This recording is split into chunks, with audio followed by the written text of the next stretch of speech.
wetlands occur in wet areas that can still support tall trees.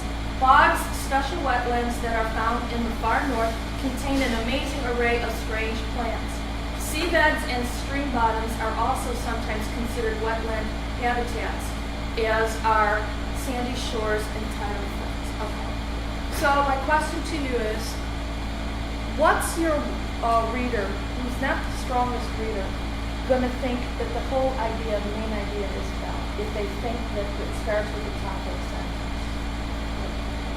They're going to think that the whole piece is about forest wetlands, and they're not going to let go of it, your weaker reader. But read this again, because the whole thing isn't about forest wetlands. What's the whole thing about? Different kinds of wetlands, and the main idea is inferred, which is there are many different kinds of wetlands. Yeah? Okay.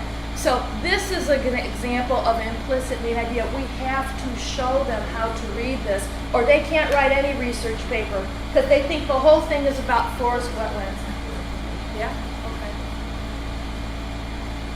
So when a first idea is not explicit, your proficient readers are going to make guesses about what the whole thing is about, and your weaker readers are not. They're going to keep going back to the first sentence, and they can't get to the end, and they're going to think everything is about it, and it's absolutely confusing to them, and they don't care because they spend so much of their time confused. I mean that really seriously.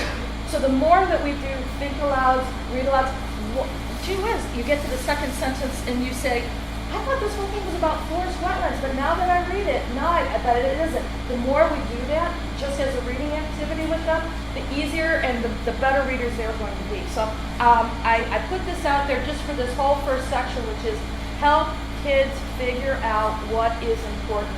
And in these first papers that we do together, I'm saying do the note-taking together, do the reading together, because they have to do these like 4 different things, and there's more subsets underneath each one. Don't make it so hard for them, okay? So teaching, sometimes when you are, I'm going to read right from right here at the bottom here.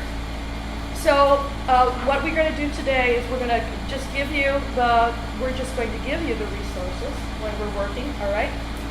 You can read independently, but some of these we'll read together, even adults like to be read to. And then identifying important information. You want to do main ideas and details, but the problem is that not all details are insignificant. I mean, if you read a mystery, the details are very important.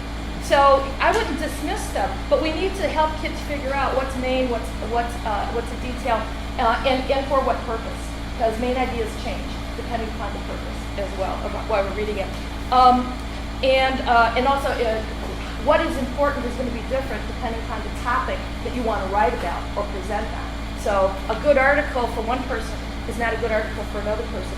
So we want to give students the same resources. We want to read these things together. We want to model our think alouds, and we want to read and reread and reread and reread on the same topic. They need to overlearn stuff. I know it's social studies and science. We want to just do it and move on, but I'm telling you, it doesn't stick. It just doesn't stick. We can't go deep in every topic, but if you go deeply in a couple of topics, they get the idea of what you're supposed to do. Okay.